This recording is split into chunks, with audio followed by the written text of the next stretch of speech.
Welcome to Aadhi's kitchen. இன்றைக்கி ஒரு ஈஸியான இன்ட்ரெஸ்டிங்கான ரொம்ப டேஸ்டியான ஒரு மலபார் சிக்கன் எப்படி செய்கிறதுன்னு பார்க்க போகிறோம். இது ரொம்ப ஈஸி ஆனால் ரொம்ப டேஸ்டி. இது எப்படி செய்கிறதுன்னு பார்க்குறதுக்கு முன்னாடி இது வரைக்கும் ஆதிஸ் கிச்சனை சப்ஸ்கிரைப் பண்ணாதவங்க ப்ளீஸ் சப்ஸ்கிரைப் பண்ணுங்கள். பக்கத்துலேயே இருக்கிற பெல் ஐக்கனையும் ப்ரெஸ் பண்ணிக்கோங்க. அப்போ தான் நான் போடுற வீடியோஸ் உடனுக்குடனாக உங்கள் மெயிலில் தேடி வந்து சேரும். இப்போ வாங்க இந்த மலபார் சிக்கன் எப்படி செய்கிறதுன்னு பார்க்கலாம். இது என்னோடய ஃப்ரெண்டு ஒருத்தங்க சொல்லி கொடுத்தாங்க. ரொம்ப டேஸ்ட்டாக இருந்தது. அதுக்கு முதல்ல ஒரு கடாயில் ஒரே 1 டேபிள் ஸ்பூன் அளவுக்கு எண்ணெய் ஊற்றிக்கோங்க. எண்ணெய் லைட்டாக சூடாகணும். சூடானதுக்கப்புறமா 3 காஞ்ச மிளகா போட்டிருக்கேங்க. இது ரொம்ப சிம்பிள் ஆனால் ரொம்ப டேஸ்ட்டாக இருந்தது. நீங்கள் கண்டிப்பாக ட்ரை பண்ணி பாருங்கள். உங்கள் எல்லாருக்கும் கண்டிப்பாக பிடிக்கும். இதோட 1 ஸ்பூன் அளவுக்கு ஜீரகம் போட்டுக்கிறேன். கொஞ்சம் சிம்மிலேயே வச்சு பண்ணுங்கள். ரொம்ப கறியிடுச்சுன்னா மசாலா கருகல் வாடை அடிக்கும். அதனால் கொஞ்சம் சிம்மில் வச்சு பண்ணிக்கோங்க. ஹை ஃப்ளேமில் வச்சு பண்ணாதீங்க. இதோட ஒரு 1.5 ஸ்பூன் அளவுக்கு மிளகு போட்டுக்கிறேங்க.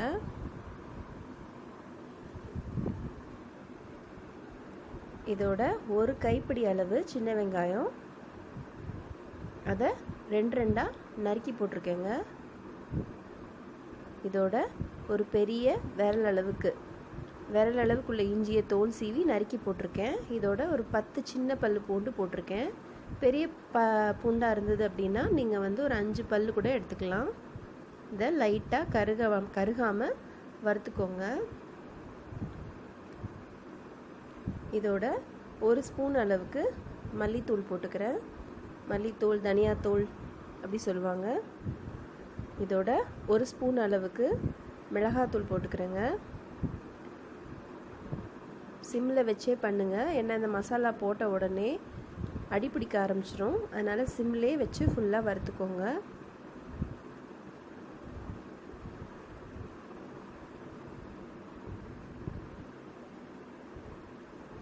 இது அவ்வளோ டேஸ்ட்டாக இருந்துச்சுங்க. நாங்கள் ஒரு 4-5 தடவை அதுக்கப்புறம் பண்ணிட்டோம். அவ்வளோ டேஸ்ட்டாக இருந்தது.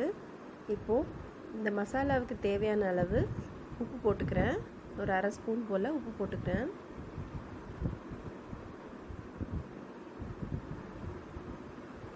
இப்போது 1/4 கிளாஸ் அளவுக்கு தண்ணி ஊற்றிக்கிறேங்க. அந்த மசாலா கருகிடாமல் இருக்கிறதுக்கு, கொஞ்சம் பச்சை வாசனை போகிறதுக்காக ஊற்றிருக்கேன். லைட்டாக வதக்கிட்டு அடுப்பை ஆஃப் பண்ணிடுங்க. இது நல்லா ஆறட்டும். ஆறினதுக்கப்புறமா மிக்சியில் போட்டு அரைச்சிடுங்க. இப்போது ஒரு குக்கர் எடுத்திருக்கேங்க. குக்கரில் 1 டேபிள் ஸ்பூன் அளவுக்கு எண்ணெய் ஊற்றிக்கிறேன். எண்ணெய் கொஞ்சம் காயட்டும்.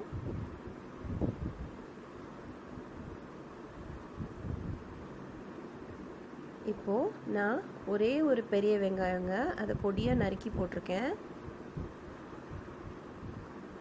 இது ரொம்ப ஈஸி. நீங்கள் வெங்காயம் தக்காளி எல்லாம் நறுக்கி வச்சிட்டிங்கன்னா ரொம்ப ஈஸியாக பண்ணிடலாம். மொத்தத்தில் ஒரு 20லேருந்து 25 நிமிஷம் தான் ஆகும் மொத்தமாக செய்கிறதுக்கே.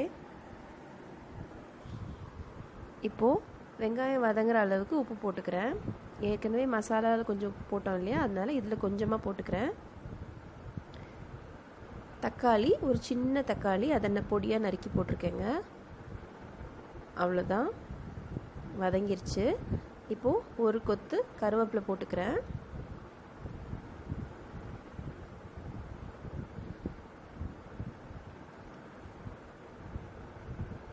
இப்போது நான் மிக்சியில் அரைச்சிட்டேன். அந்த விழுதை இதில் போட்டுக்கிறேங்க.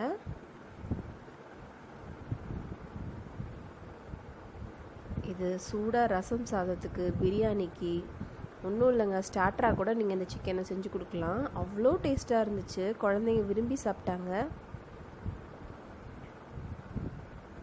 இதுவும் சிம்லே வச்சுக்கோங்க. மசாலா போட்ட உடனே அடி பிடிச்சிரும். அதனால சிம்மில் வச்சுக்கோங்க. பாருங்கள், நான் இப்போது 400 கிராம் அளவுக்கு சிக்கன் தைஸ் போட்டிருக்கேன். ஃபுல் லெக் பீஸு, தைஸோடு இருக்கிறது. நீங்கள் வெறும் அந்த ட்ரம்ஸ்டிக் மாதிரி இருக்கும் இல்லையா, லெக் பீஸ், அது மாதிரி கூட நீங்கள் போட்டுக்கலாம். மொத்தத்தில் 400 கிராம் இருந்தது எனக்கு. அதை நல்லா போட்டு வதக்கிக்கோங்க. லைட்டாக, ரொம்ப வதங்கணும் வேகணும் அப்படின்லாம் கிடையாது. அந்த மசாலா அதில் கோட் ஆகணும், அவ்வளோதான்.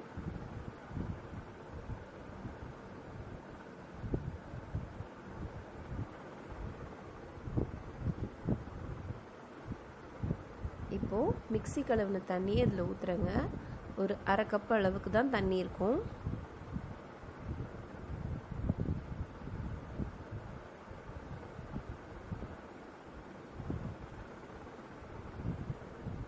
கூட கொஞ்சமாக ஊற்றிக்கிறேன். ஒரு 1/4 கிளாஸ் போல் தண்ணி ஊற்றிக்கிறேன்.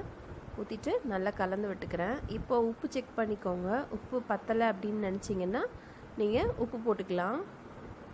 இப்போது குக்கரை மூடிட்டு ஹை ஃப்ளேமில் ஒரு 3 விசில் விட்டுட்டு எடுத்துடுங்க. இப்போது ப்ரெஷர் போயிடுச்சு. இப்போ திறக்கிறேன். பாருங்கள், சிக்கன் நல்லா வெந்திருக்கு. அந்த எசன்ஸ் எல்லாம் அதில் குழம்புல இறங்கியிருக்கு. கமகமன் வாசனை மூக்க துளைக்குதுங்க. இப்போது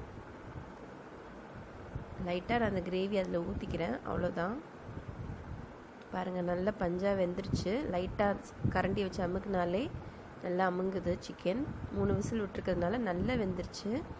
இப்போது இதை தனியாக எடுத்து வச்சுக்க போகிறேன் ஒரு பிளேட்டில். சிக்கனை மட்டும்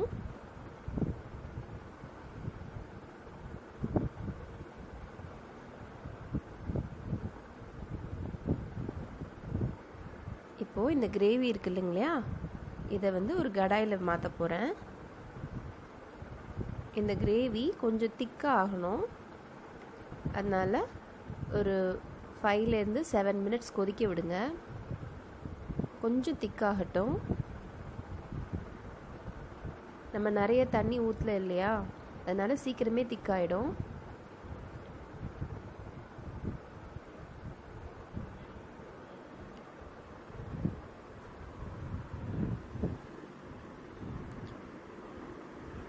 கொதிச்சிருச்சு, கொஞ்சம் திக்காகவும் ஆயிடுச்சு.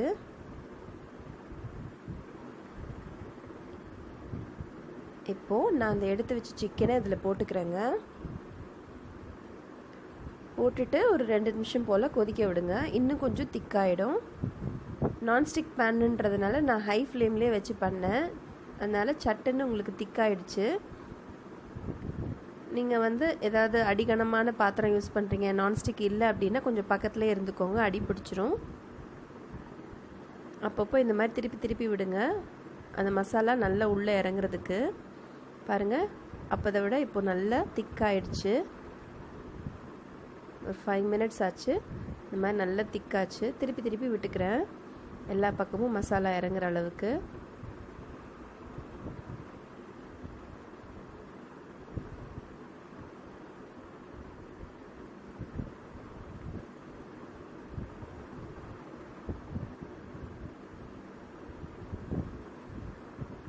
இப்போது நான் மிளகுத்தூள் போட்டுக்கிறேங்க. நீங்கள் வீட்டில் இடிச்சும் போடலாம். நான் கடையில் உள்ள மிளகுத்தூள் பெப்பர் பொடி இருக்கு இல்லையா, அதை தான் போட்டிருக்கேன். நீங்கள் இடித்து போட்டிங்கன்னா இன்னுமே கலக்கலாக வாசனையாக இருக்கும். போட்டுட்டு நல்லா கலந்து விடுங்க. அவ்வளோதாங்க. இன்னும் ஒரு 2 நிமிஷம் ஆனால் திக்காயிடும்.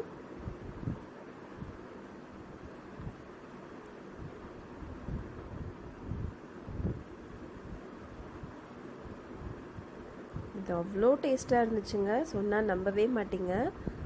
அவ்வளோ கலக்கலாக இருக்கும். ஒரு தடவை ட்ரை பண்ணி பாருங்கள், உங்களுக்கு அவ்வளோ பிடிக்கும்.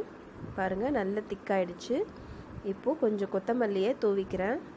இந்த கொத்தமல்லி வாசனை எனக்கு ரொம்ப பிடிக்கும், அதனால நான் நிறைய போட்டுக்கிறேன். உங்களுக்கு அது பிடிக்கல அப்படின்னா சும்மா கொஞ்சமாக கூட நீங்கள் போட்டுக்கலாம். கலரும் வாசனையும் தாங்க நமக்கு சாப்பிடவே தோணும் இல்லையா, அதனால கொத்தமல்லி நிறைய போடுறது எனக்கு ரொம்ப பிடிக்கும், அதனால நிறைய போட்டிருக்கேன். யூஸ்வலாக பார்த்தீங்கன்னா நான் என்னோடய சாப்பாடு கொஞ்சம் டார்க் கலரில், நல்லா ரெட் கலரில் இல்லை ப்ரௌன் கலரில் இருக்கிறது எனக்கு ரொம்ப பிடிக்கும். பாருங்கள், கலக்கலாக செம்மையாக ரெடி ஆகிடுச்சு.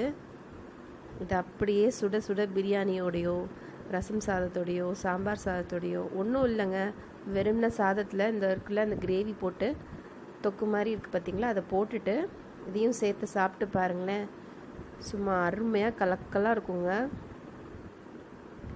கண்டிப்பாக இதை ட்ரை பண்ணி பாருங்கள். அப்புறம் வாரம் உங்கள் வீட்டில் இந்த ரெசிபி கண்டிப்பாக இருக்கும். இது லெக் பீஸில் தான் செய்யணுமா, நார்மல் சிக்கனில் செய்யக்கூடாதா அப்படின்னு கேட்கலாம். லெக் பீஸில் செஞ்சிங்கன்னா ஆளுக்கு ஒரு பீஸ் கொடுக்கறதுக்கு ஈஸியாக இருக்கும், குழந்தைங்களுக்குள்ளே சண்டை வராது. அதனால நான் அந்த மாதிரி ப்ரிஃபர் பண்ணுறேன். இல்லை நீங்கள் நார்மல் சிக்கன் இருக்குது பார்த்தீங்களா, அதில் கூட இதே ரெசிபி ட்ரை பண்ணலாம். அவ்வளோ டேஸ்ட்டாக இருக்குங்க. இந்த Malabar chicken pepper chicken fry அவ்வளோ டேஸ்ட்டாக இருக்கும். கண்டிப்பாக ட்ரை பண்ணி பாருங்கள். உங்களோட ஃபீட்பேக் மறக்காமல் சொல்லுங்கள். கமெண்ட் பாக்ஸில் கமெண்ட் பண்ணுங்கள். உங்கள் ஃப்ரெண்ட்ஸோட இந்த ரெசிபியை ஷேர் பண்ணுங்கள். மறக்காமல் சப்போர்ட் பண்ணுங்கள்.